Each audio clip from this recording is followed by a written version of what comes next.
Okay, so we are live right now on YouTube. Um, just a minute. Yes, so we are finally live. Thank you guys for joining us. We are glad to set up this live today, and we are glad that also our vision as Environmental Matters Feed Spot has come to life in actually having young delegates from who represented us at COP27 from the African continent to be here and tell us about their experience at COP.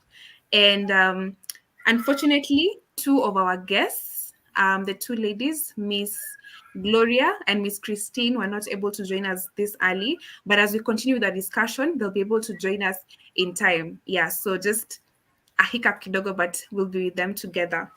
Thank you guys from everyone who's joining us from Kenya, from Ghana. We'll really stick to our English language, those of us who are from Kenya, because of the Ghana people who are here courtesy of Miss Gloria.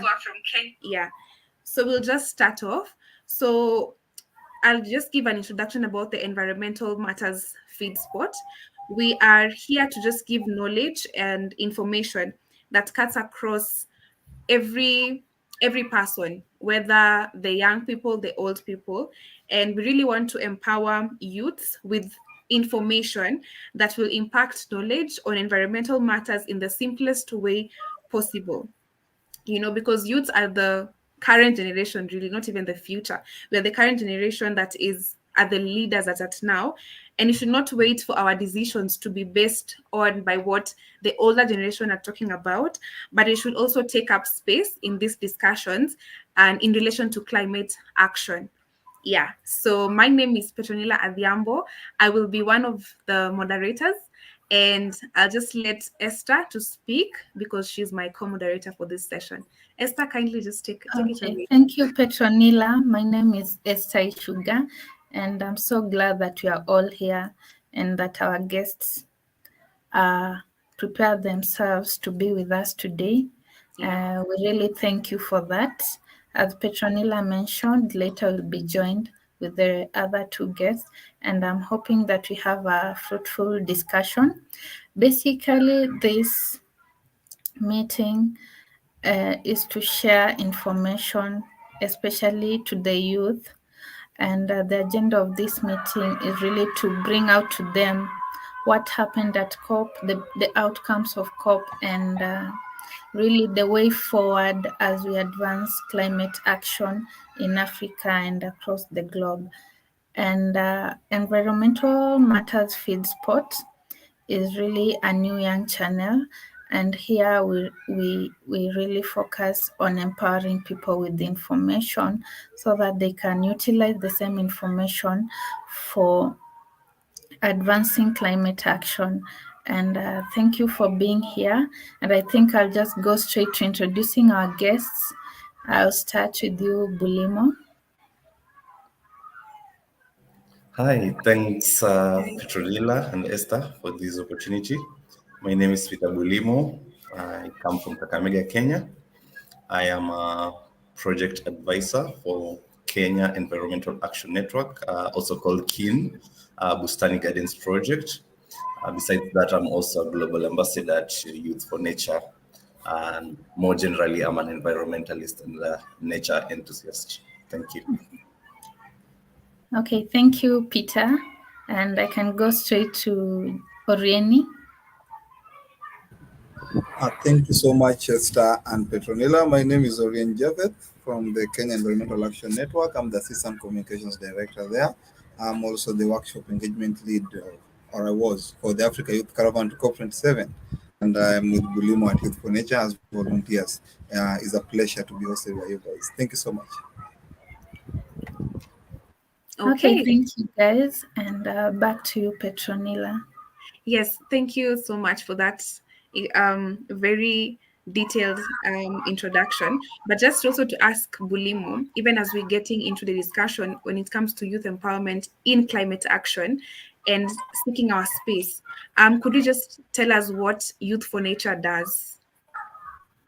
Okay, Youth for Nature is for youth by Youth International Organization that works with young people across the nature climate space to create them and elevate their voices as leaders for the nature, for the crisis of nature and climate. So we work at the nexus between climate and nature to just elevate those young people's voices and ensure that they also help influence, our policy decisions and also their on ground work are elevated. Interesting. We are glad to note that such organizations are at the forefront when it comes to youth empowerment in climate action and just biodiversity and all that nature comes with it. So, to you, Orien, you've mentioned about the African Youth Caravan and your place at that organization and institution. So, could you just tell us a bit about it? Yes, of course. Africa Youth Caravan COP27 is a keen initiative, a project that started COP27. Generally, is a movement or a project that tries to get as many youth as possible to these decision-making spaces and conferences like COP27 to share their stories there of resilience and grassroots action, and also to help build a collaboration between these youths. When they go back in the community, they can share, they can find ways of partnering together so that we ensure youth are not working in silos. Apart from that, also is a way of capacity building youths to know what goes in these negotiations, and also in the side events to try and mobilize for resources in terms of funding, research documents, or even in terms of just partnering with big organizations that are at COP27, because you see, these spaces can be very exclusive, and the Africa Youth Caravan was trying to bridge that gap, which we did. We took 20 youths to Egypt, and it was amazing to see all those youths trying to share their stories and trying to get something out of the COP27. We had three messages on resilience. As a continent, we believe that we are resilient, we are not victims. We are capable of so much more. And we have so many resources, even as youths, in terms of human resource, we are capable of so much more. And number two was on just energy transition, in terms of all conversation or discussion happening around the idea or the agenda of just energy transition should center the African needs and interests. Then the last one was on youth action. As I've already said, youth are doing amazing work out there and they deserve to be in these places. Thank you. Interesting. I just love that the African Youth Caravan has really played an active role to taking 20 youths to COP27. That's I think it's my first time knowing of such kind of an organization that is really creating such kind of huge impact, because your representation at COP27 was, to me, actually highly commendable. So congrats to both of you. Yeah. And we are hoping that we'll learn more on how youth can also look forward and attend COP28. So we'll just go direct to the first question. Um, Maybe just to break the ice and give it your experience. We'd like you to tell us what is your experience at COP? What really happened at COP27? Because you were able to attend the COP27 in Egypt. So I just want to know, what is your experience there? Maybe we'll start with Mr. Bulimo. Yeah. Petronilla, I think a lot of mixed reactions there. Okay. COP27, definitely because it's the first time you have this kind of mixed reactions. You feel overwhelmed, you feel excited, but you're also looking at the outcomes and you're like, okay, this is not what I really expected. So a number of reactions there, but I'll just start by saying COP as a whole, it's that this coming together of parties of the UNFCCC to make decisions in terms of nature, in terms of climate, taking stock of what has happened since UNFCCC has was formed, setting new targets, and just trying to find ways of achieving these targets. For me, COP27 was overwhelming because it was number one, it was the first time I'm coming to COP. And number two, so many activities are happening at the same time. You have side events, you have negotiations, you have networking to do, you have these new people to meet. And so all these things happening at the same time, and you have this FOMO, you're talking about fear of missing out. So you want to be everywhere at the same time, and yet you're not omnipresent. I think to me that was overwhelming. I kind of fell sick at some time. I don't know how to define that, but I think it was just that feeling of overwhelm. Yeah. Number two, of course, it was underwhelming in terms of expectations. What I really was looking forward to COP, I expected more pronounced outcomes of COP, perhaps funding to, local action, funding to the least developed, the global south, and also just a focus on climate finance, emission reductions, and all that. But they were rarely mentioned. Of course, there were a few outcomes on loss and damage, both technical and financial facility. But then that was just that, and a few other, key pronunciations by the UNSG. But besides that, I don't think so much was achieved as opposed to the ambitions that we had set for this COP. Thank you. Nice. Those are good actually remarks, and I'm really we'll get into it. Just pick out. I'll pick out a few things that you've mentioned. Now to you, Mr. Orien, just share with us your experience of COP according to you. Yeah. Yeah, so personally, Bulimo has shared his experience. My experience was not that very different, but apart from being overwhelming, as you said, my experience was I felt enlightened and really exposed. It was an eye-opening event for me because I already attended a conference in Rwanda earlier this year, but COP was different. COP was bigger and, sorry to say this, better.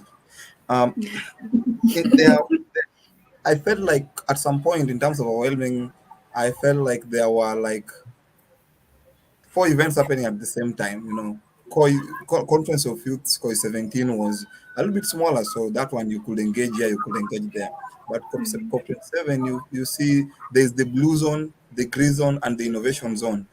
And there's so many things happening, and you also have to, as a youth, you need to prioritize which events you're attending and which ones you're not attending.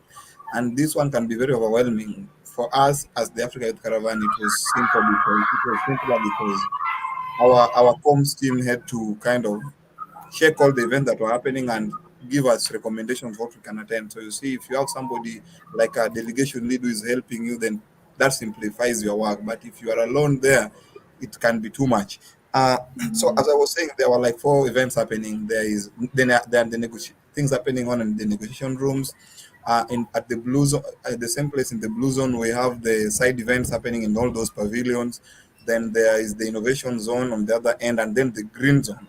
So all these things, trying to even to just see what happened at the end of the day, the progress that COP27 is taking, it was really difficult to go through all that. And also, as a I had a goal. We all had an objective as the Africa Youth Caravan. I also had a goal as a person to share my story from my community. And you see, as Bulimo was saying, you have less than 2 minutes to pitch your idea, to share your story, and to get somebody's contact card and to give you as if possible. And there are so many people to talk to, and there are I always see them online, and I need to connect with that person. I need to connect with this person from Asia, from Europe, from Africa, from Kenya. There are people even from Kenya I've never met. I met them then. It was amazing. I was like, where do I start and where do I stop? But those are ideas that came to me at the end of the day. Most of the time, you're always on this side event and there. So I really loved the experience because I was exposed, but like Bulim, I also got sick at the end of the first week of COP. But that one was maybe because of, I don't know, air conditioning that I'm not used to because the heat is actually a lot outside, so they have to cool down the temperature in the halls. But apart from that, it was an amazing experience. Thank Oh, that's nice. Awesome. And I think the mixed experiences are Okay, they're both good, and Yeah, you thrived through it all, and you really went there to fight and negotiate for us. So I for was sure. just wondering, out of these stories, you've told us there were so many like zones, blue, green, and the negotiation rooms. And I know people are so many at the event. So I'm just wondering, did you at any point get lost? In the event, like you don't get to where you are going to because people are Yeah, many. Yeah. Yes, there were over 40,000 delegates, so it was one of the biggest. And I hope, or I think COP28 is even going to be bigger because you see these numbers are keep improving. And as we are demanding that, yeah, we are demanding that youth gets more spaces and more opportunities because even COP27 in Egypt was very exclusive for Africans. We had to do more than double the work to just get access to COP27.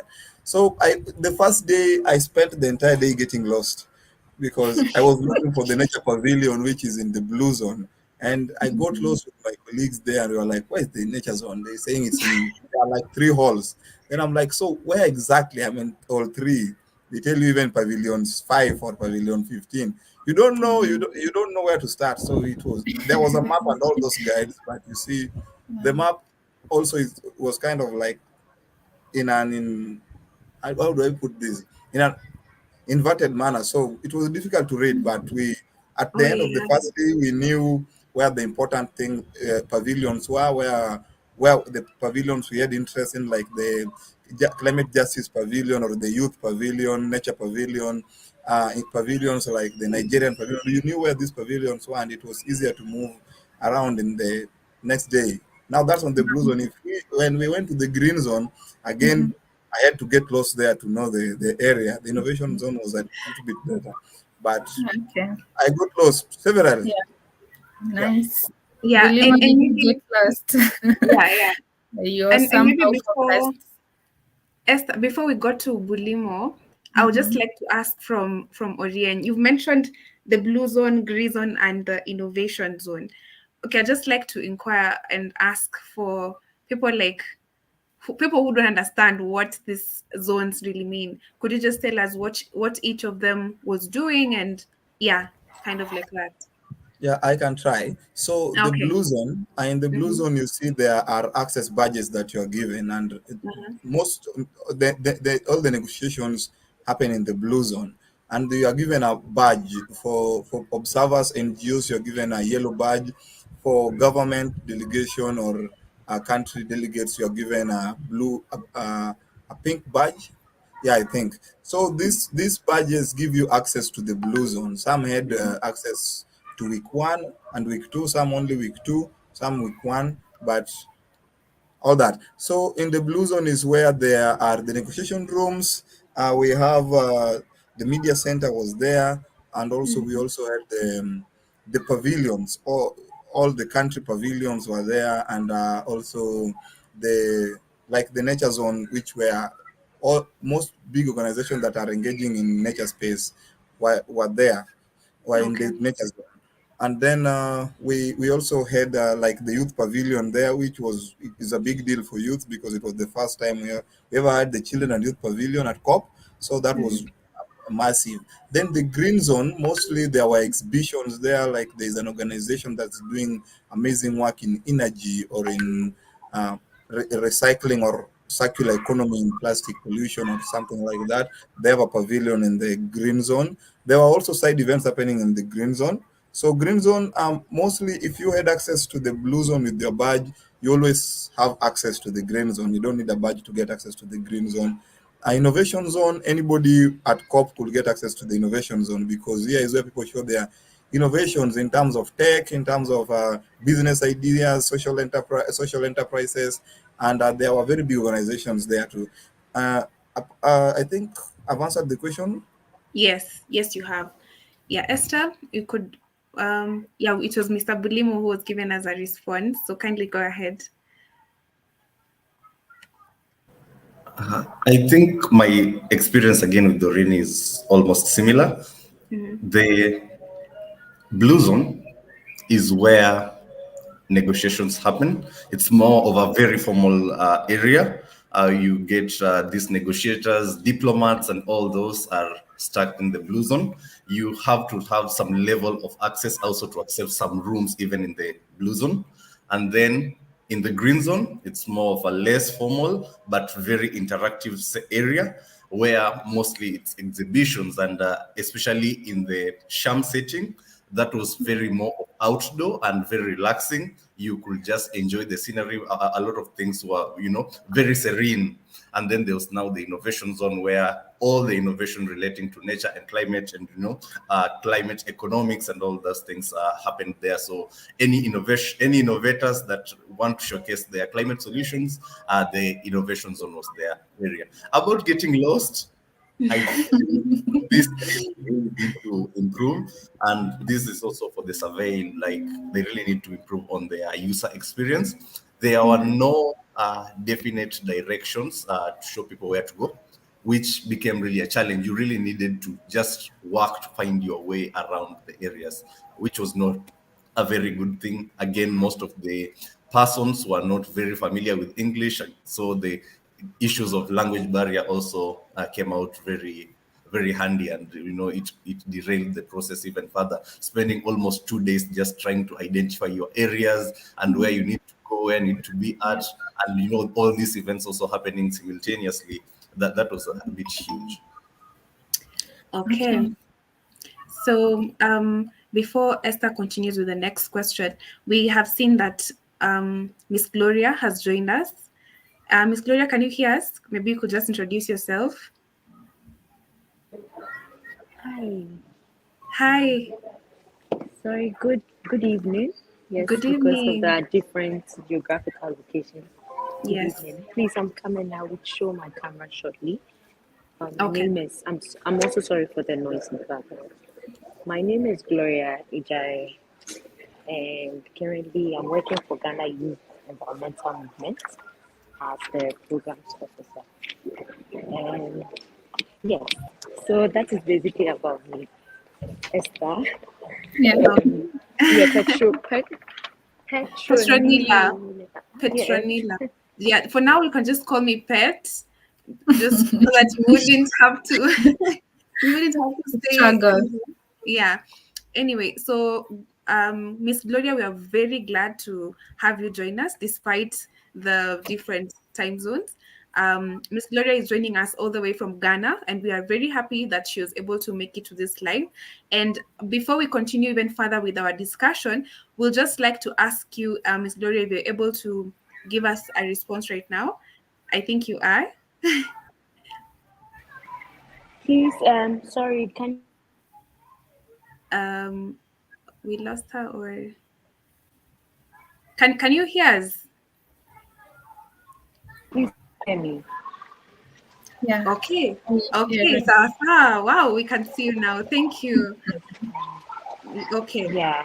So we'll just like you to share with us your experience at COP.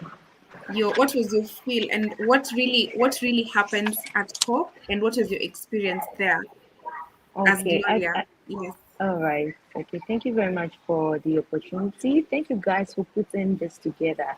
I love it when I see my fellow young people doing something, especially in relation to the environment. I think most of you have shared.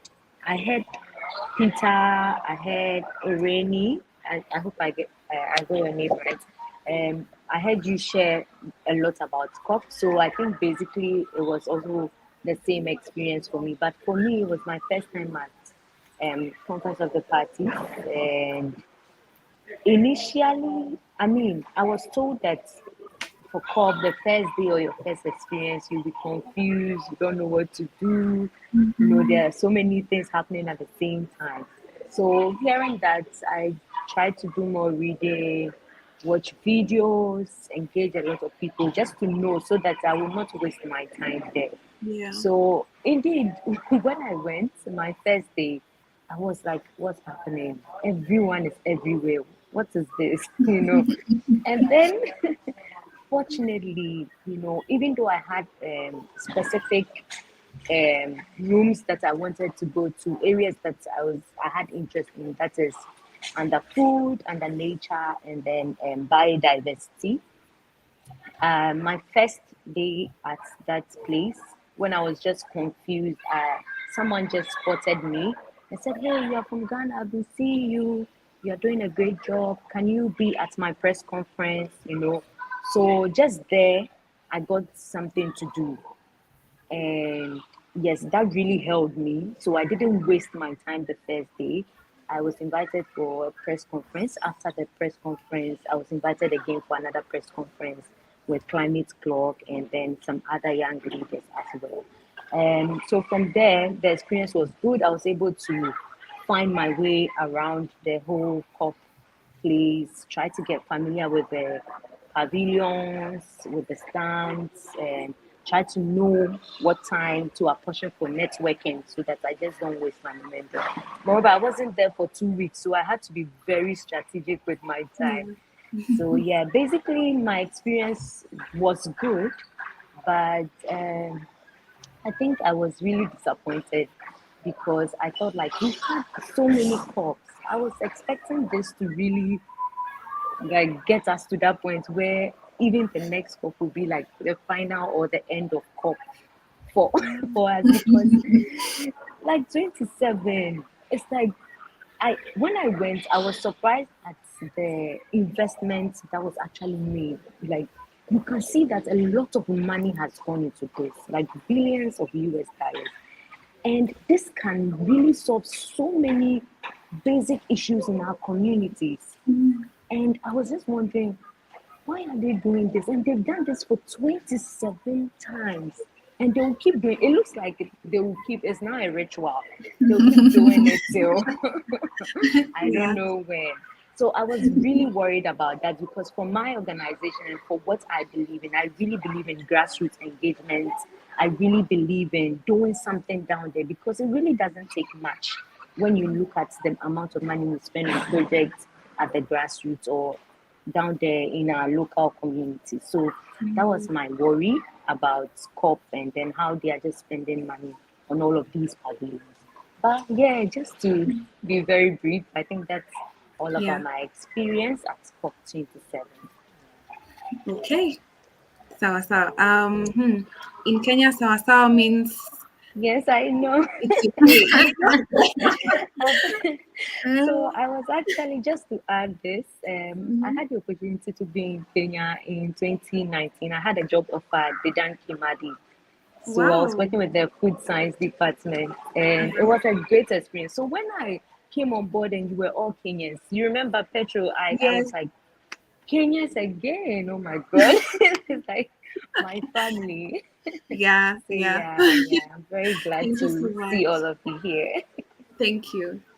You're Okay, Esther, welcome. you can continue the next question. Okay, that was beautiful experiences right there, and actually, everybody had their own Yeah. side of the story, and that is really good. So, on to the next question for us today is that I know we've already talked a lot of some of these things in our introduction, and at COP there were many commitments that were made, and these commitments okay, let me not say many, but there were some commitments made and some outcomes that came out of all these discussions. And to you, what do you think of this COP outcome?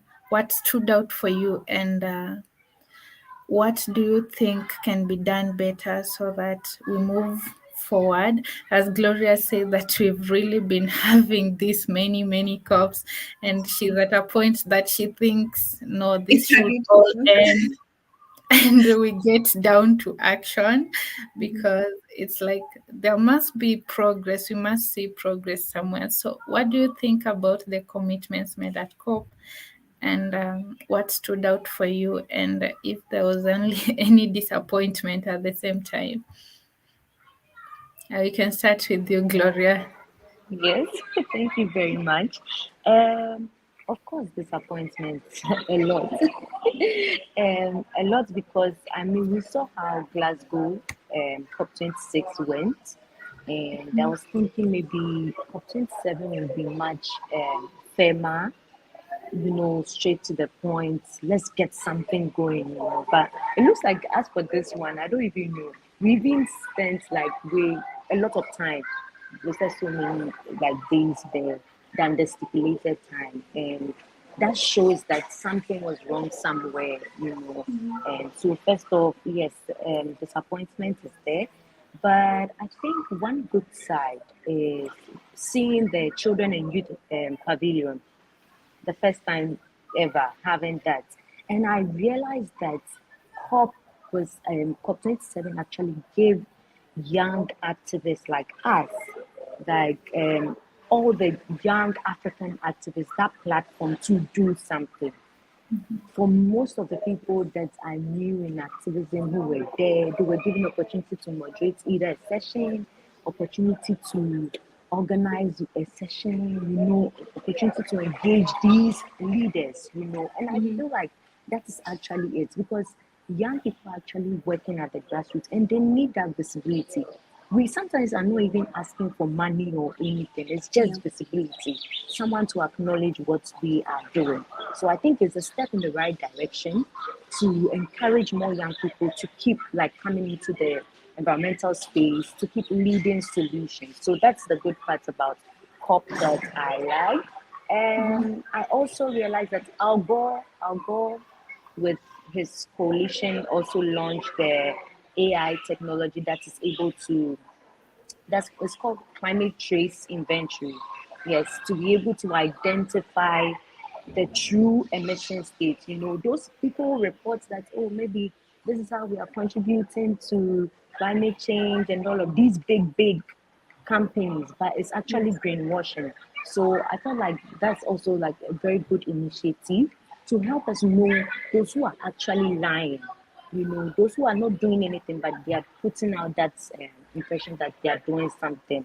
I was also very much excited about the food agriculture for sustainable transformation initiative. That's fast because my interest was in agric, and for me, it made me feel like yes, we are getting there when it comes to food.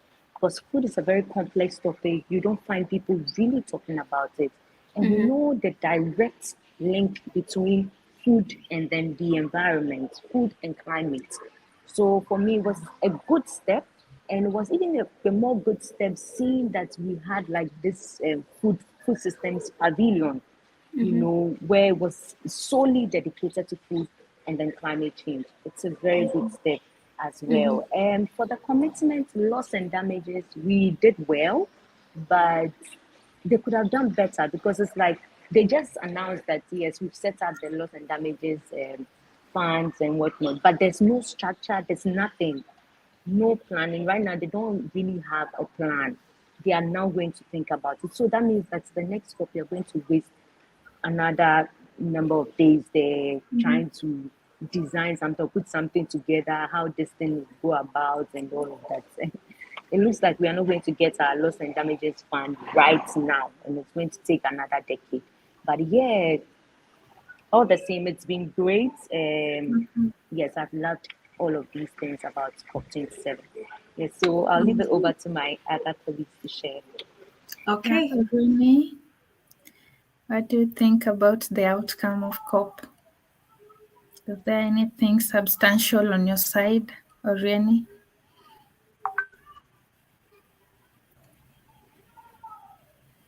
Yeah, to Mr. Orien. Can you? Thank you so much. I can hear you. I can hear you.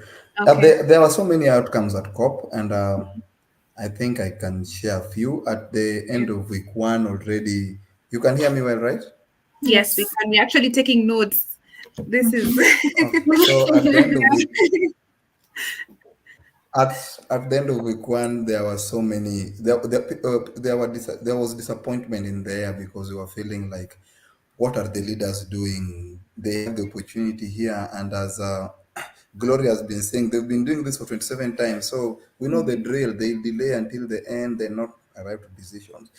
And we were activists expressed these concerns by organizing protests, a number of protests at COP27, despite the strict measures. but especially on loss and damage. Mm-hmm. But as things progressed, we started to see that there may be hope here, and let's be patient and see what's happening. So, in terms of biodiversity, there was a launch of Enact initiative. Enact is an initiative that is aimed to enhance the protection from and resilience to climate impacts of 1 billion vulnerable people, Mm-hmm. secure up to 2.4 billion hectares of healthy, natural, and sustainable agricultural ecosystems, and Mm-hmm. increase global mitigation efforts by protecting, conserving, and restoring carbon-rich ecosystems. So that's like forests, the oceans, things like that. Yeah. There was a lot of talk on energy and the kind of direction the world needs to take. So, especially with the focus on Africa's energy transition, the just energy transition we're talking about, Mm-hmm. Energy Day was primed to be a crucial day at this COP, because in terms of the COP was structured in a way that every day had a theme: Youth Day, Energy Day, Finance Day. Mm-hmm. But all these days were synchronized so that not a syn- you can find that on a Youth Day, we're not just talking about youths and the action they're doing, we're talking about funding, we're talking about youth being engaged in biodiversity and nature issues, we're talking about food in the food security and agriculture issues, we're talking about youth in energy sector, water, gender, all these trying to bring them together towards the end of COP. So the COP Yeah. presidency announced that Africa Just and Affordable Energy Partnership, which aims to boost renewable energy and increase clean cooking fuel use, because most of energy is used in terms of cooking, but also we need to consider transport and how we move forward. Yes. Apart from that, I think the loss and damage finance, which Bulimo, I think, we'll talk about mostly because he attended most events on that. But from there, everybody knows that a facility is being set up, and there's that like a temporary committee that is supposed to help set up how the Santiago network is going to work, because we know this is something that has been in the works, in the pipes for so many years. At COP25, it was discussed, but not as it was at COP27, COP26. It was barely mentioned, but it was there. Even in the Paris Agreement, it's in there, but very vague. So at COP27, we were very glad to see that the loss and damage finance facility is being set up. We are not there yet, and we need to wait until COP28 to see how these things go. Because you see, as activists or as climate justice advocates, we must be very frustrated because we know they are capable of so much more. What are they waiting for until COP28? These are Mm-hmm. decisions they can make up right now. But as a person, I also have to appreciate the fact that diplomacy has a lot of underlying issues that we also need to consider as youths, as people that are affected. But sometimes you find that there are people who cannot wait that long, and we also Yes. need to set structures on when the money is there and things have been set up. How do this money get to the vulnerable and affected people? Because Mm-hmm. my country, our leaders are very corrupt. That is a fact, and people know. So how do we ensure that when the money comes and the Kenyan government gets it, it's going to get to the people? Because the money disappears at the middle. Yeah, there. Once the money arrives, gets to our government, Mm-hmm. when it's being transferred from the government to the affected people, the middlemen there are the people who get away with these funds, and that's something we need to address, even at the local level. Yes, they may be setting up the funds up there, but at the level, how are we organizing ourselves so that when things happen, we are ready to pounce on the opportunities? There were issues on water, and I come from a community that is affected by water issues in Kenya called Okay. Seme. We have water issues, so I was very keen on what was happening there.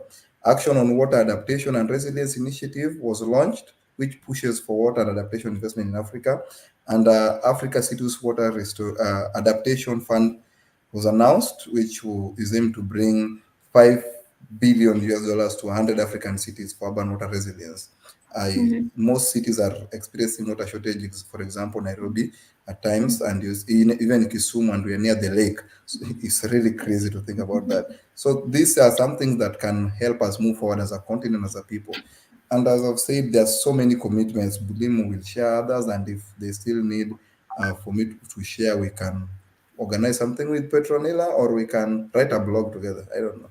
Thank you. Okay, we'll see. Yeah, Okay.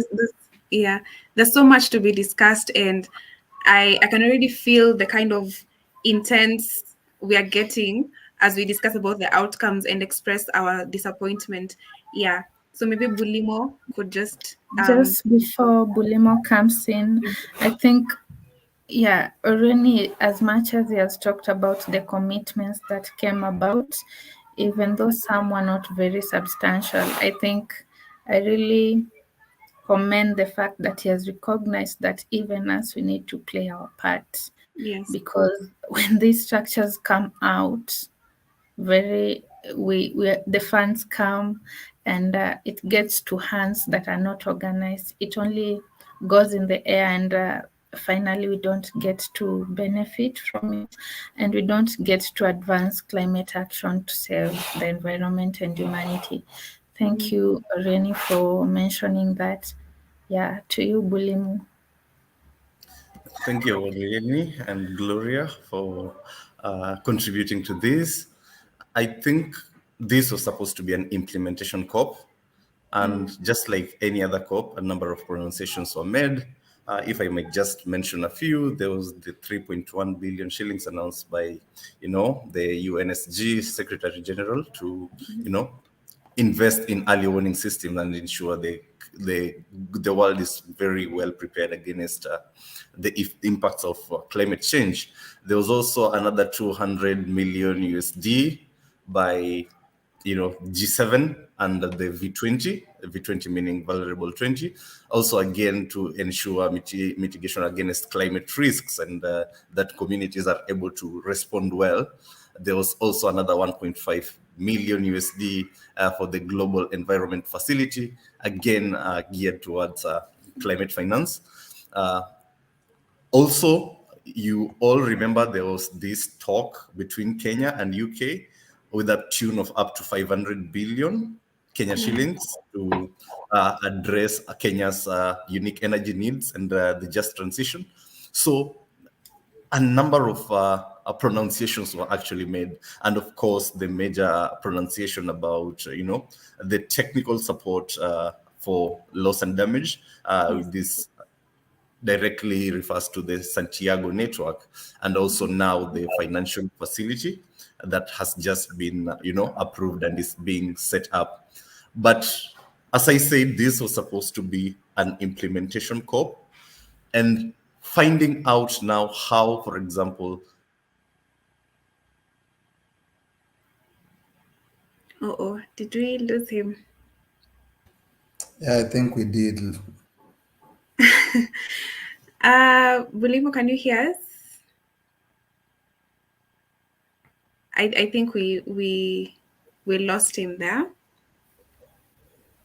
But just to recap what he was saying, Bulimo has just talked about the kind of commitments that were put up. There was a 3.1 billion from the United Nations Secretary General that were to be invested in the early warning systems.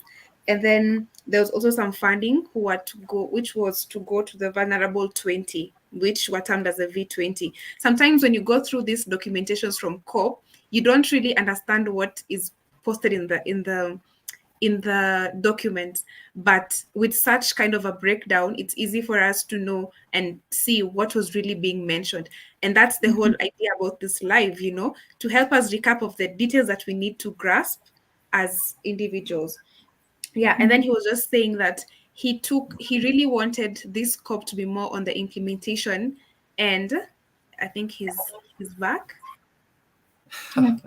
Yeah. sorry, I'll just mention one of the About, yes. key messages that Africa was pushing for, and the Africa group of negotiators for COP is that the world recognizes the unique circumstances, challenges, and needs that Africa faces, even as we look at just transition. And these are just some of the issues where in a minute I'm on, a minute I'm off. Connectivity is not at the best, Yeah, okay. but yeah, we continue to try. So I had just mentioned that this was going to be an implementation COP, and we have all these different parts of the puzzle trying to be put in place. But then do we have the, accountability and transparency safeguards in place to ensure that this is done?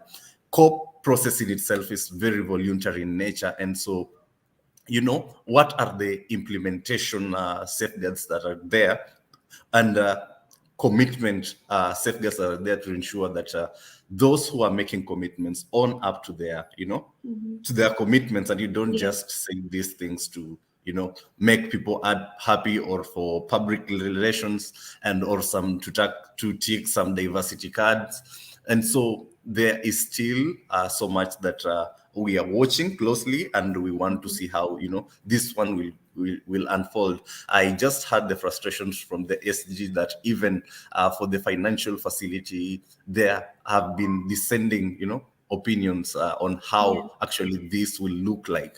And so this divergent of ideas really informs the way the future will really look like. And so we need to now start thinking around ways with which we can move even the climate action itself away from government and focus it more on private sector and private finance, so that we are not stuck in the for lack of a better word, confusion of the political class and all the processes that are involved in the politics of climate. Because at the end of the day, for a politician, it is economic development versus environmental sustainability. And if what you're coming to the politician, or to the politician is coming to the citizenry, does not manifest in the next 5 years, it will be very difficult by default for the politician to to prioritize such things. They want to do things that within this short period that they are elected, it manifests. And unfortunately, that's the irony of climate, because it's very long term and gradual and requires a lot of patience. Thank you. Yeah. Okay, maybe Esther, you're muted. You could just unmute. There's a very big, I was saying, just to echo on what Bulima said, there's a very big disconnect between climate action and politics. And that's why we environmentalists or climate activists or policy people who are in policy are here to at least bridge that gap, so that we ensure that as much as we are aiming for this development, at the same time we are looking at maintaining our environment and a good climate. So maybe I'll just like to send a forward this question to Mr. Bulimo and what he has mentioned. Is he on? Okay, you're on. I understand network can be a bit of an issue, but maybe you've just mentioned something as you're just sharing your points, that COP in itself is voluntary. And then again, going back to what I have been thinking, are these declarations, these commitments legally binding? Because when you mentioned that they are voluntary, are they legally binding? I just want to know that. Yeah, exactly. That's why we are calling also for a binding mechanism, because when parties ratify these things by itself, they are committing to this. But there are no legal structures to hold these parties as of now accountable and say you didn't do this, and for example, these are the consequences. So that's why there has been this, it was like 100 billion or something, I'm not sure, of climate finance facility that has been delayed by almost 4 to 5 years. If we had these binding mechanisms already in place, this would not have been the case. But the UN system itself, it's a very voluntary system, and people participate voluntarily, and so it really becomes a challenge to hold people accountable under voluntary commitments. Okay, I don't know if I could have a different perspective to climate action and participation at COP being voluntary, but I feel like maybe that should change. I don't know what the team would would comment on that, because if it's voluntary, then maybe somehow the commitments that are being shared will not be taken as staunch commitments to lead us, and mean commitments that are actually binding us for, I may say implementation. So if you say you're going to give the $100 billion, 3.2, whatever amount of money, may it be like legally binding to a point that if it is not delivered by this time, this action can be taken to that specific nation for declaring that commitment. So maybe I think that climate change is is just here, and every day we are seeing the effects, especially affecting us as the African continent. And I feel like, in as much as COP is voluntary, could there be a way in making it more binding in such a way that these actions will be held against every person, every nation, every continent? What do you guys think? Can this move away from just being voluntary to being, we have to do this because that's the only way we can save the earth, because we know we have only one earth? What do you think in terms of having that shift from voluntary to, yeah, maybe Mr. Orien could take up the question. Yeah, so as Bulimo is saying, it's voluntary basis, but also you see in terms of diplomacy, if you look at it, we may want that there should be consequences for those people who have failed, and this can be done in terms of sanctions. That's only if the the agreements or the treaties are legally binding. But if you're just there saying if you want to sign, please sign, you know, I don't feel like a way of committing to this. I'm just there to chase Yeah. clout as a leader or as a country. Like I signed it, but will I do it? Then you see, even for corporations like Unilever, Unilever gave a lot of commitments at COP26, but it has not even achieved anything a single thing that they committed to. So you see, this is a big problem. Even Coca-Cola was a partner there, but what are they going to do as Coca-Cola? they are not No. they are not committed. And even if let's say we put these sanctions, how far are leaders willing to push to get these sanctions like observed by even their allies and everything? Because Yeah. diplomacy, as I've said, it's a big issue that we need to look at. For example, you see, even for fossil fuels, there are countries that have committed to limiting their their consumption or their emissions by this year on the national determined contributions. But this is something that a country sat down with the delegation and decided on. We were not there. Then they go to COP, they present this, but when they go back to the ground, they do the complete opposite. So it's Yeah. like, who are you trying to please? I know some people are trying to get funding out of this and of that support, but at the end of the day, leaders must think about their grandchildren, their children, and to see if this is the world they want to living in, this kind of world, or are they planning to go to Mars with Elon Musk so that we know, and they can start their own colony in Mars, and those remaining on Earth try to work towards implementation together in solidarity. Yeah. Yeah. I like that. That is actually so.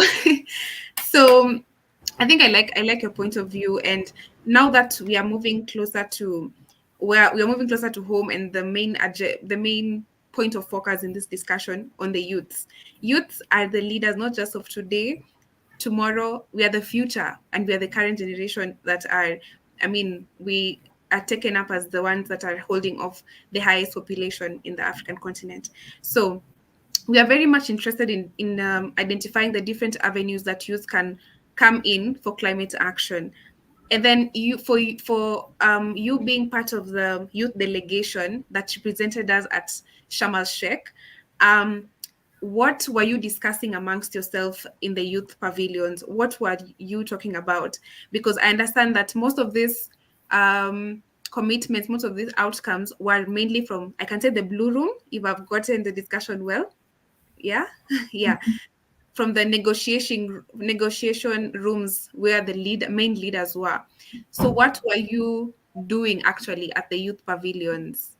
And what were maybe just pointers in maybe 1 minute each? What were the main pointers that you were talking about in the youth pavilions as youths? Yeah, I'll go right with.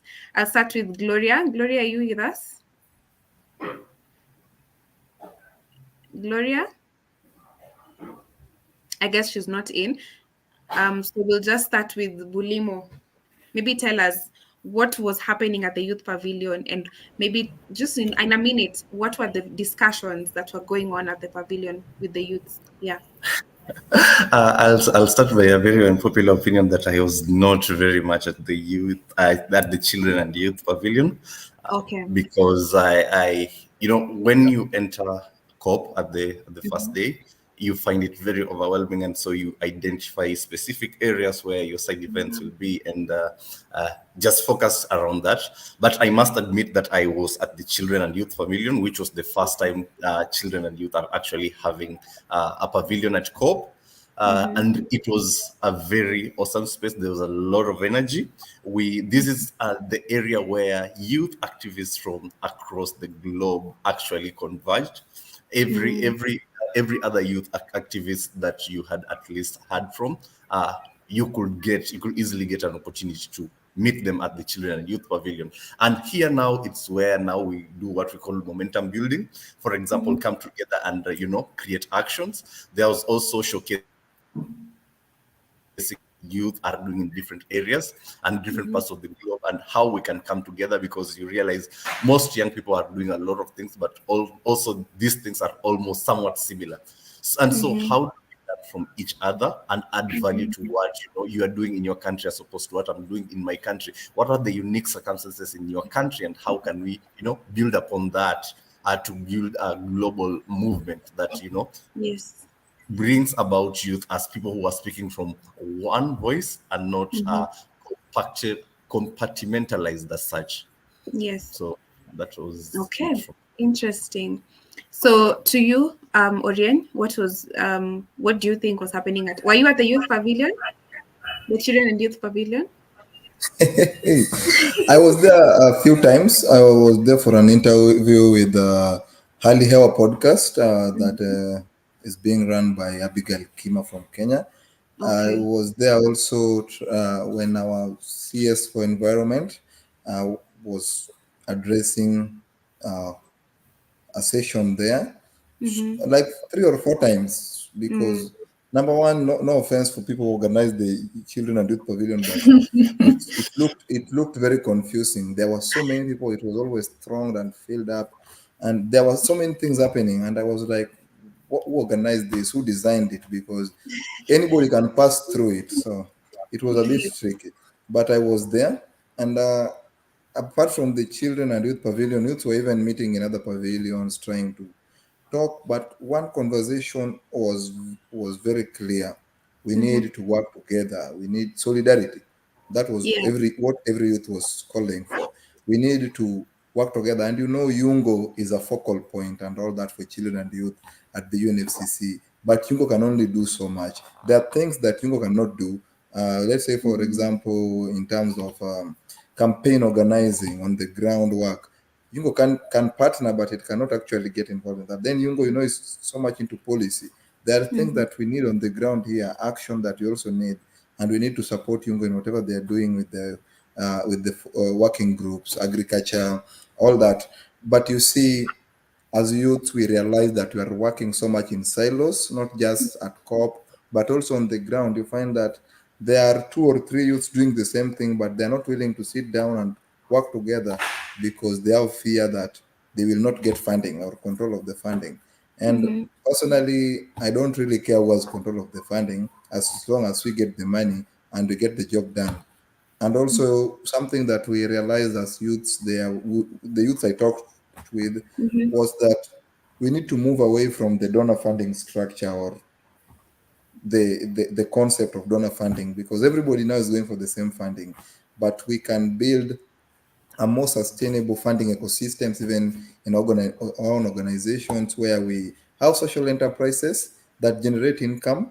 Even if you're setting up other businesses that get money for the NGOs or CBOs that we are running, it is more sustainable. So The funding will come, we will get it partly, but we are not relying on it fully. If it doesn't come, we keep moving forward. I think the last thing that I can say stood up for me where youths were talking about on was competition. There's a lot of competition, and I'm all for competition. Competition brings out the best for us, but Yeah. sometimes you just find it's too much and it's not productive. It's counterproductive.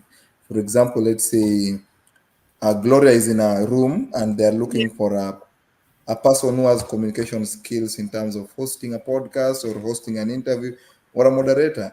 And Gloria knows that maybe she is not the best, or Bulimo knows he's not the best, but Bulimo will still take the opportunity instead of passing it to Petronella or Esther or people at Halihawa podcast, somebody like Abika. They just Mm-hmm. want the opportunities. We want the opportunities for ourselves, and we get overwhelmed at the end of the day. You don't deliver the best that you're supposed to deliver. And the people I was talking with, we saw that there's potential that we can lock amongst youth if we share these opportunities. If you just mention somebody in a room full of opportunities, if you even share the opportunities, and youth also need to stop being lazy. Not no offense, but once you want the opportunities, and once you give them the opportunity, they're not willing to go the extra mile. And your name is on the line.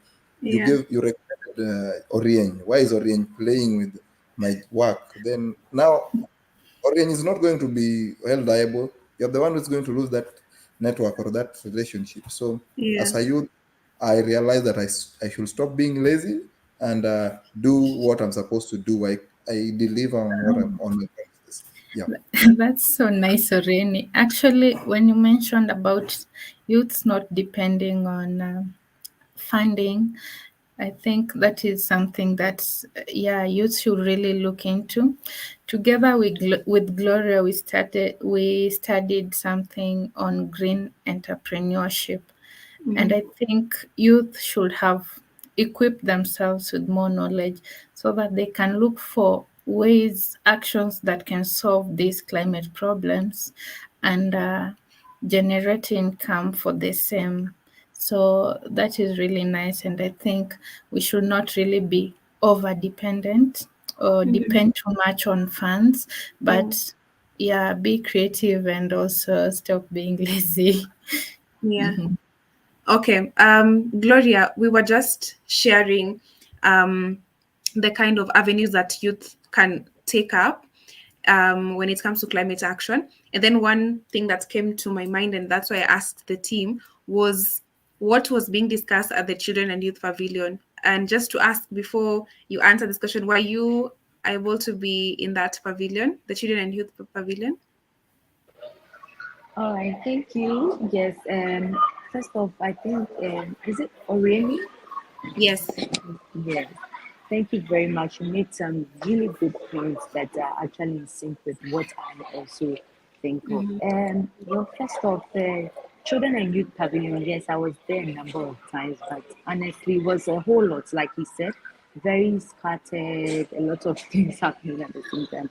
And I wasn't ready to also truly waste time trying to figure a lot of things out. So Yes. I just targeted my areas, just went there for what I wanted, and just Mm-hmm. yes. So I was there. Yes, I had some few encounters because I needed to also network. Mm-hmm. Like you said, solidarity is very very important. So for Yes. me, the Children and Youth Pavilion for me was strictly for networking purposes to identify youth groups and organizations that we can work with going forward, especially Mm-hmm. in the global south. So Yes. that was my target for the Children and Youth Pavilion. Yeah. However, I think, Petro, you mentioned another thing. Sorry, please repeat the other question. Yeah. The question was, what kind of avenues can youth come in to better the conversations at the youth pavilion? Because we've seen that both Mr. Bulimo and Orien have mentioned that there was some sort of confusion there. And then one thing about different youths trying to grab opportunities, yet you find that you are a bit underqualified, but you can recommend someone else. So maybe just tell us what kind of avenues can youth come in to better place themselves in the act for climate action, and then what are the weaknesses that we have also as youths, according to you? Okay. Yeah. Okay. Well, for me, I'll just say it's virtually like it's almost the same as what Remy and then Peter has shared Have here so mentioned. far. Yeah. Yes, it's not healthy. We have this subtle competition going on amongst even youth organizations, not only in Ghana, but even in the global south space. Everyone wants to be identified. But I want to remind young people, especially within the environmental space, that we are here for the environment, we are here for the planet. It is our planet. So we can only do this together. You cannot do this alone. Yeah. Okay, so for any young person out there watching this, hearing this, listening to us, you have to know that you have to learn to work with another young person. We shouldn't see ourselves as like business partners or whatever the opportunity may be. Please don't fight for it. If it's not for you, you can recommend another person, you get a better one. I think one of the things that can help us going forward, especially with the children and youth pavilion, if they are to have like another one again for COP28, is Yes. to maybe try and then connect the areas. Like he mentioned, Oriani mentioned that Yonko is good with policy making. Some other young groups are also good with grassroots engagement. You know, let's try and link things too in our next COP. Let's try and then have programs, have initiatives where these two can work together. Because one, we have a challenge of policy implementation here in the global south. You know, so Yongo with that huge platform where we know they are able to implement, they are able to bring out policies, ensure that on a global scale some of them are met. We can work hand in hand with them to be able to push our agenda as well. Do you get it? And Yeah. I also think that amongst us, Global South, we know what we are facing here. Let's not wait for our donors, just like my people have said. Let's not wait for, because we've been writing a lot of English and these people come and then they give us a small amount of money with so many expectations. Why not do something down there? And trust me, when you go to the grassroots and you engage the people, you let them understand the challenge at hand. They buy into whatever you are bringing on board. The very moment you're able to win the community buy-in, you can work with them with little to no money. They are willing to even avail their resources to be able to address the challenge at hand because they also want that comfort and that safety within their space. So for me, I think that it's very important that we start to see this because we are just like that as Yeah. Africans. We are always like, give me, give me, give me, give me, you know. But then it's about time that we also try to find our own solution. Let's say these white people are not there, or people from the global north are not there. Where are we going to? Are we going to die in our poverty Yeah. and our issues? Okay. No. So Yeah. this is the narrative I believe young people must change. I believe young people should be very happy and be fulfilled when they are leading solutions at the grassroots. Opportunities will always come for you. Just develop Yeah. your skills, give your best out there. Let's fight for our earth. That's all I have to say. Thank Okay, you. maybe just this question goes to you, Gloria, and Great. I would, because of time, I'll just give a minute each to answer as well. Um, it has been noted that in the African continent, we have limited institutions that, or rather, limited resources that are available for us to get the kind of capacity building for the youths in climate action. And then there was a discussion that was around formation of the African Youth Council. I don't know if you're aware of that. And do you actually agree that there's limited information? As much as youth are being told not to be lazy, can this information be easily and readily available for us? And with the youth council that is supposed to be formed, be any different from the other organizations or other institutions that we've seen come in the same way? Okay. Yes, for the Youth Climate Council, I think that initiative, I'll say it has been good, but there's still this subtle politics in there. In Ghana, we have Youth Climate Council. I really do acknowledge the work of my friend Margaret, who is the head for the Youth Climate Council for Ghana. But there's so much to be done within that space. One, it will be a very good platform to build the capacity of young people on the African scale or the global south perspective. It would be a very good platform. I think it's a good initiative, but then they would really have to look into the structure of it again, because we don't want a situation whereby one organization will be championing the establishment of this youth council. We will all support, and then it will be that opportunities, capacity building, these things where young people can be empowered to lead solutions goes to only that organization and then the people they are familiar with. Then we will have a problem because then we haven't really done anything. So if the Youth Climate Council is come to bridge that gap, then they should really look into it and put in place the right structures. But then if it is not going to bridge that gap in the long term, we don't need a youth climate council Council. really. Then we Okay. may have to find ways and means to collaborate with each other on a wider scale to be able to empower our young people to lead solutions at the grassroots. Okay. Bulimo, you mentioned that you were part of the team that was just discussing about formation of the African Youth Council for representation at COP. What difference is, how different will it be from the African Youth Caravan, from all these organizations that people have formed, or rather council that people have formed to with the same kind of objective? Please tell us how different will it be? Uh, my battery just blinked, and I hope the laptop will not leave me No, no, in yeah, surprise. Okay.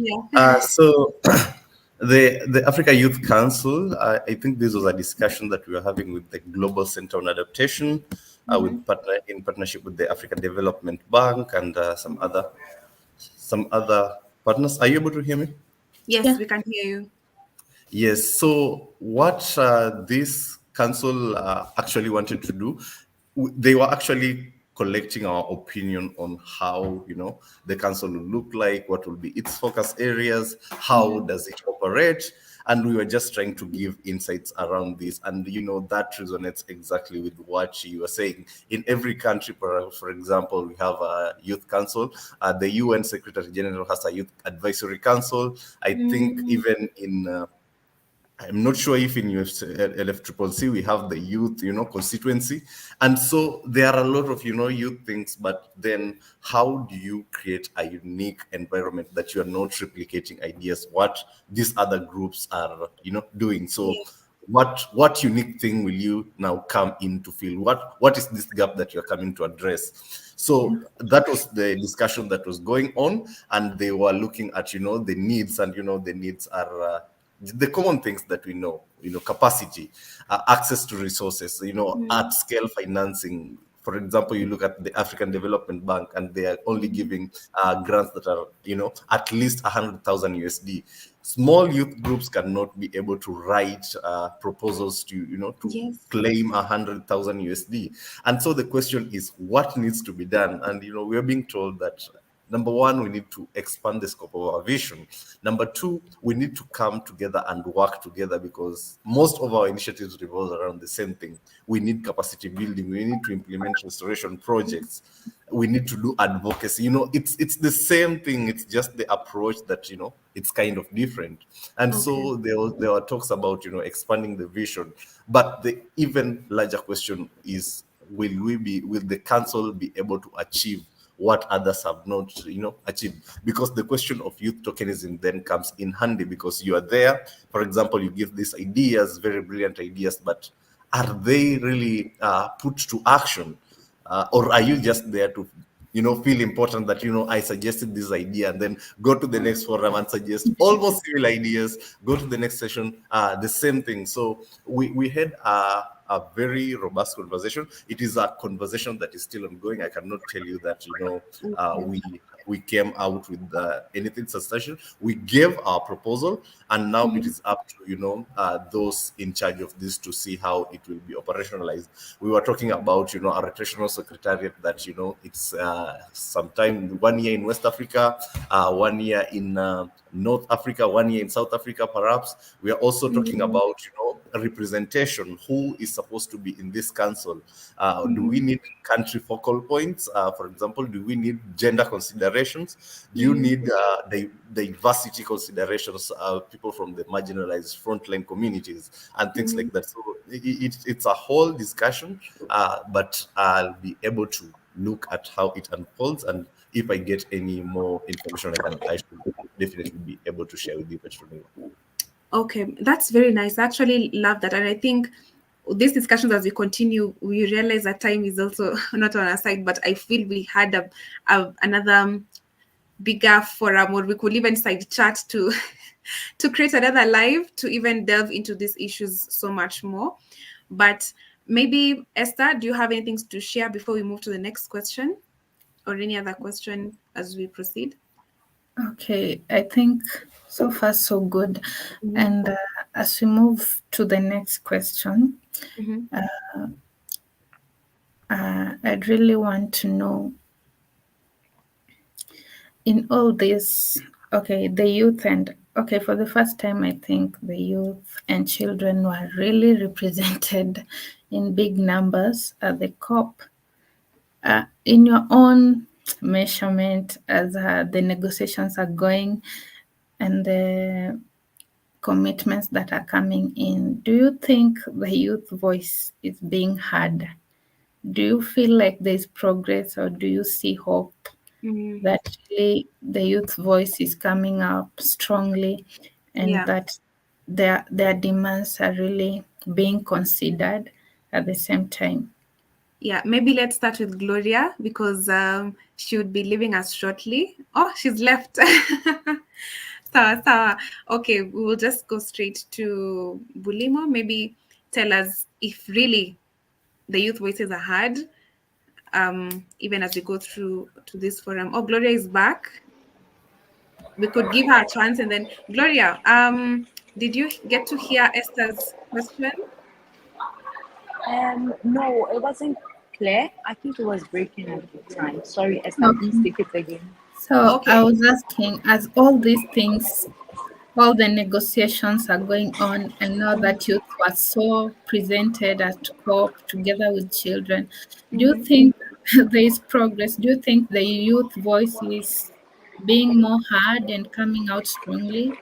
Or do you see hope that maybe somehow in the future things will change?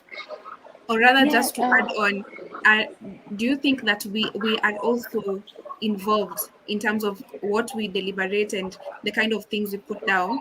Are our voices involved when these policies are being put out? okay, thank you very much for this question. I think comparing, let's say, the last 3 years, the last 5 years to now, we've come a long way, really. Yeah. Like, I think we've really come a long way. We are getting there, baby steps. So I think that we've made good progress. At least there are some few things we can see. Even in the negotiating room, we saw even young people. A very young lady, Nayat from Ghana, she had the opportunity to even get to that high level, be given that platform to say something. I feel like it all starts from there. We've tried. We've tried, but there's more to be done.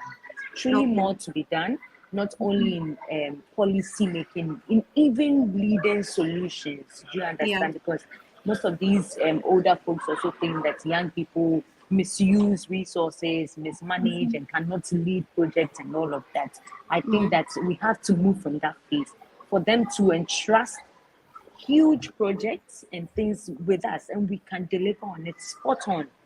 So I think we've come far, but there's more to do, and a lot more to do. That is, we also building our capacity to prove that we can handle this, as young people. Okay. Thank you, Gloria. Thank you very much. So guys, thank you very much for having me. I know your session is not over. But Yeah, thank you so we'll be ending much. in a few. Yes. Yes, yes. And I look forward to connecting with all of you. Maybe I'll just give my last words that Mm-hmm. for every young person watching this or whoever watch this in the near future, just know Yes. that we are green soldiers and we must march towards a greener future for everyone. This is Yeah. our future. This is the future of the next generation as well. And Mm-hmm. we are supposed to be in charge. So be empowered, please, to lead change in your community, especially. Thank you very Okay. much. Thank you so much, Gloria.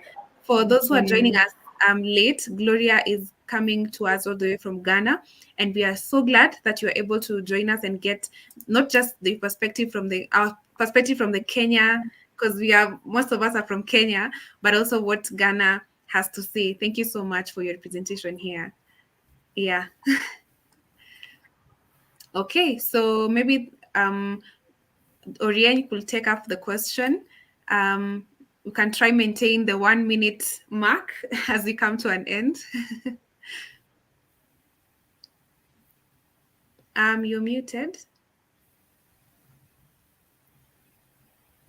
Sorry about that. What I can say is for youths, I think youths are doing a lot, and from the previous COPs, from Yes. COP26 and COP27, it was clear that youth action, youth voices, and even people from indigenous communities and grassroots movements, our voices actually matter and they contribute to these policies and decision Mm-hmm. making and outcomes.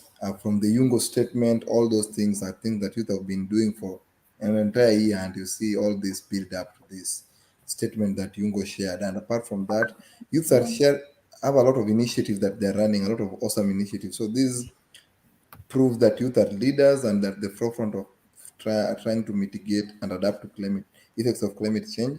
Mm. I don't know why I say mitigate. We cannot mitigate anymore. We are adapting now.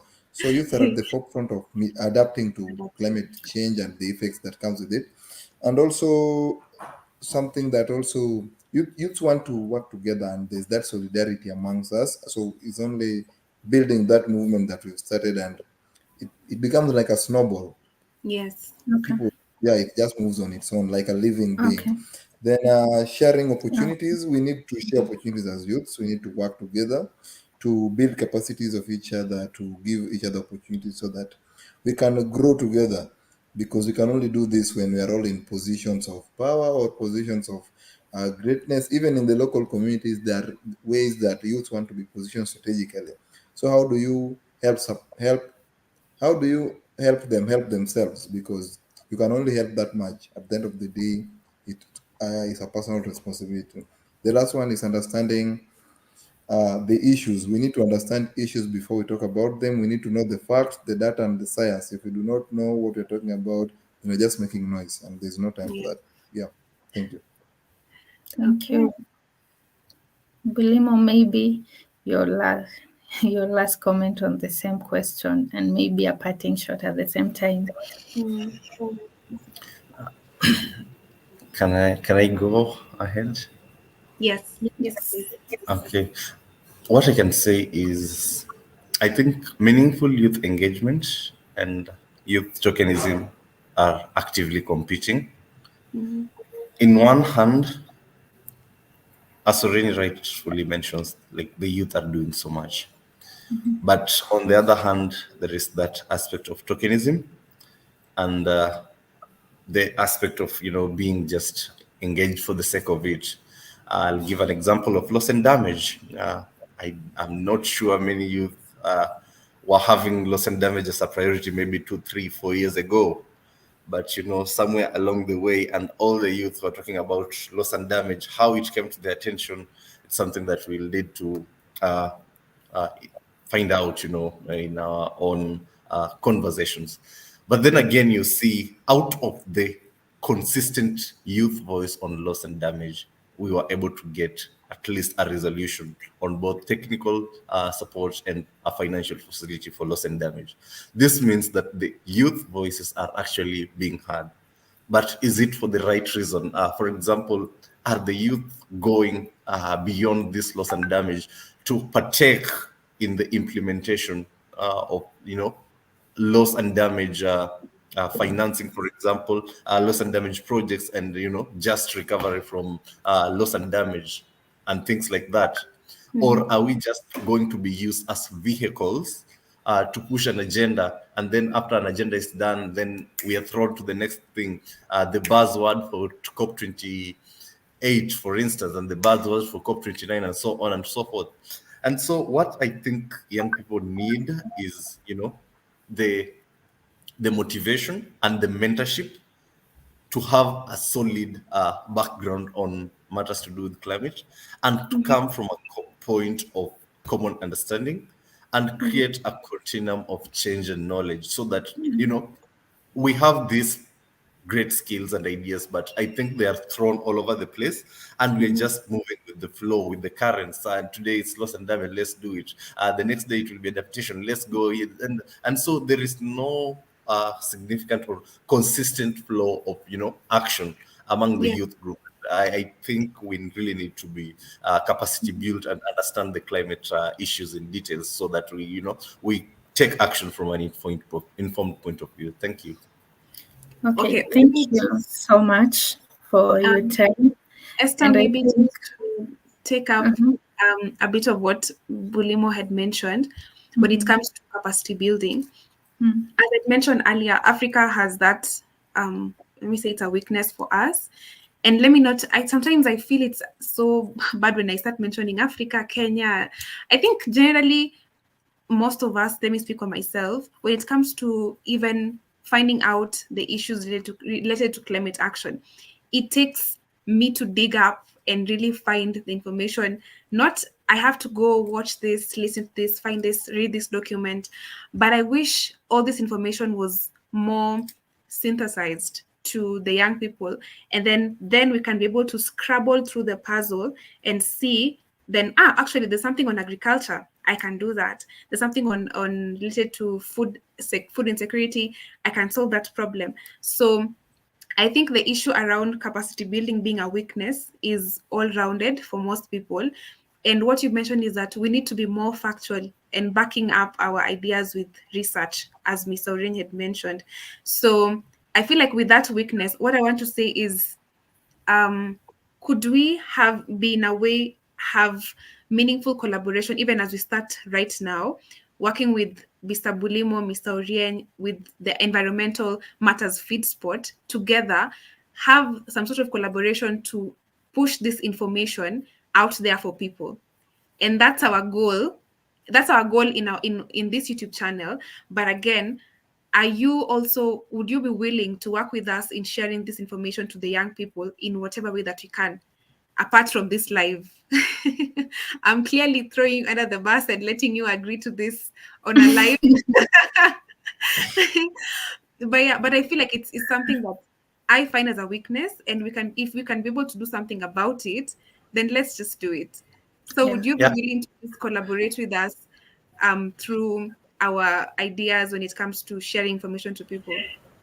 Petronila, I think they usually say no one has the monopoly of knowledge. Yes. Every day grows. So any avenue that is available to exchange ideas and learn Yeah. from each other is definitely welcome. Awesome. Awesome. To you, Mr. Orien, can we get your consent live?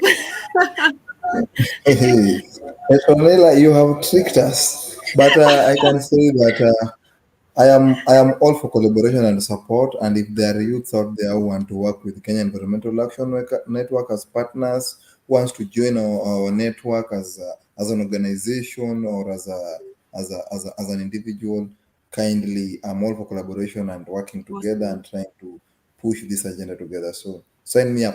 Thank you so much. Thank you. Thank you so much. And we hope to engage in more discussions, not just on our live, but also share ideas. And I would like to encourage other youths who are listening to us now or will listen to this later. These people are found on LinkedIn. You might not have their contacts, but go onto LinkedIn. I'm sure you'll find Peter Bulimo, Japheth Orieng, Esther Ishuga, and I. And let's work together. And also something just to mention, I'm saying this later as we are closing, but there's the issue of also youths earning an income from what we are doing. And something that Orien mentioned was We need to build opportunities on our own when it comes to innovation and all that. But are there organizations that also assist youths to develop this capacity in terms of the information, and can youths get attached to them? Maybe Bulimo? Petrolina, that's a very tricky question. I Yeah. think there is no one single approach to this. Okay. Different organizations engage with their volunteers differently. Mm-hmm. There are there are levels to it, and so I think the trick with this is, number one, to network, and number Okay. two, to identify your area of Yes. interest Mm-hmm. and find organizations that are doing something towards that. I cannot give you a specific criteria of Mm-hmm. identifying an organization that Okay. perhaps Yeah. pays volunteers to work, or perhaps gives this to get that. It is something that once you engage in an organization, you are able, like, to find out what is there for me, and what is there for, what am I giving to the organization, and what is the organization giving me. And then you do your cost benefit analysis, and if the costs outweigh the benefit, then you don't have a reason staying there. But if the benefits outweigh the cost, then it's good to go. Okay. Awesome. Thank you. Yeah, thank you so much. And Miss Orion, anything you'd like to say about that?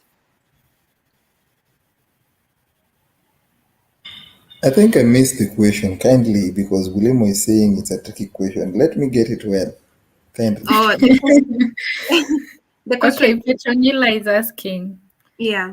how can youths engage themselves in organizations that can empower their skills so that Yes. they can actively be climate champions, engage in climate action? That's what I think I got you right. Yes, exactly.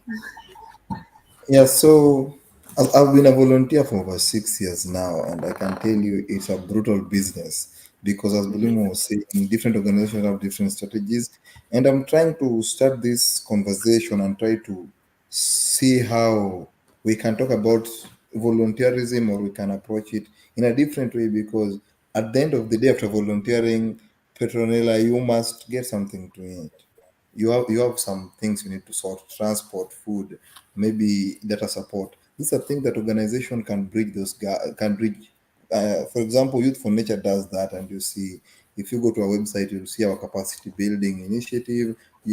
Keen did that with the Africa Youth Caravan, because Africa Youth Caravan was a capacity building project, and you see through that the delegates got some stipends so that they could uh, use while in Egypt, and maybe save a little bit to come and use when they came back home, maybe to buy a souvenir. I don't know, but you see, there's something the youth is getting out of this. So as organizations are building capacities for youth in terms of skills, in terms of resources, we also need to start thinking of things like technological gaps that needs to be bridged.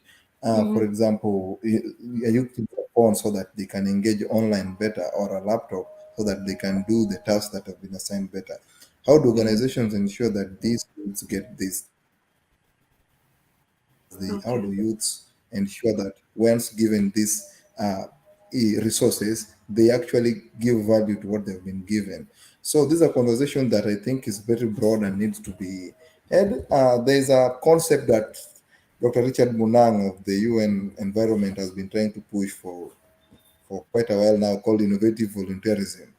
And if we don't look at that very carefully, I agree with him that we need to be innovative in our volunteerism, trying to see, is this my capacity that has been built? How do I take it to the next level? But Sure. also, the organization building capacities have a better way of connecting these volunteers with other organizations that maybe need interns, maybe need volunteers that can be paid on maybe stipends. They have the connection, so they are capable. Maybe they just don't want to, or their policies don't allow them, and policies can be changed if they're not working for the people, Mm-hmm. for the greater Nice. good. So this is something that we can do, and we can find ways of engaging in organizations that actually add you value. Personally, I'm not engaging in organizations that don't add value to me. If I'm in an organization and I don't see any value, I will try express my concerns, but if they're not being listened to, then I move forward. If you do not, you will end up being used and tokenized. Bulim has used that word severally, and I like that because youth tokenism is a real thing. We must find a way of moving past this issue of being used and try Mm, to get value for our skills because we are not coming there as illiterate people or people yeah. who have no idea. We are Mm, experts.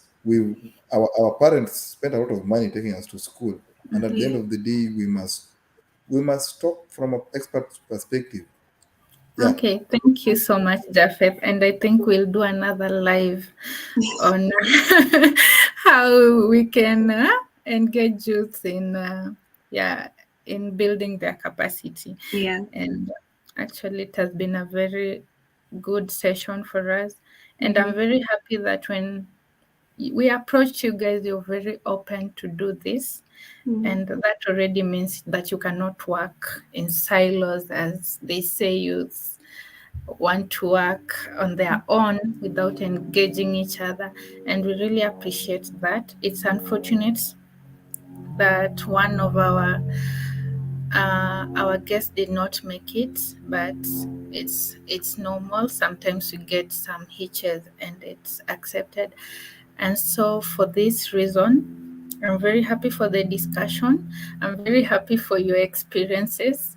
And I'm very happy that you've really tried to make this information so simple for anybody Yeah. to understand. And that is what really Environmental Matters Feed Spot is about. That information is really synthesized for in the simplest form, yeah, so that people really get to know and to get information. So thank you for that. Thank you for the engagement about youths. Mm, Youths are very important to any generation because actually we cannot allow people who are already too old to decide our future. And as I've always told Pet that maybe they might make decisions for our future and they will not live to see that future maybe for some of them. yeah. So it's good that we came together. I love your passion for youth. I love your passion for climate action. And we hope to engage further. Thank you for your time. Mm, And you've already signed a contract to be coming here to share information. And I really love that. Thank you so much, guys. And at this time, thank I you. think our live has come to an end. Thank Yeah. you. Thank you so much. Yeah, thank you so much, everyone, for joining us. To our audience, we are very grateful. We have received very good comments in the comment section. Odhiambo Ronald, Tracy Marchetti, Anthony Radol, Rick the Trader. Thank you so much for your um, positive remarks. And thank you for our audience as well, for our guests as well. We are very grateful for accepting to join this live, and we are hoping to have more collaborations going forward. And yeah, that's all we have to say for now. And have a good night. You too. Bye. Thank you. Bye. Thank you. And bye. Viva Okay, Africa. bye. Okay, bye.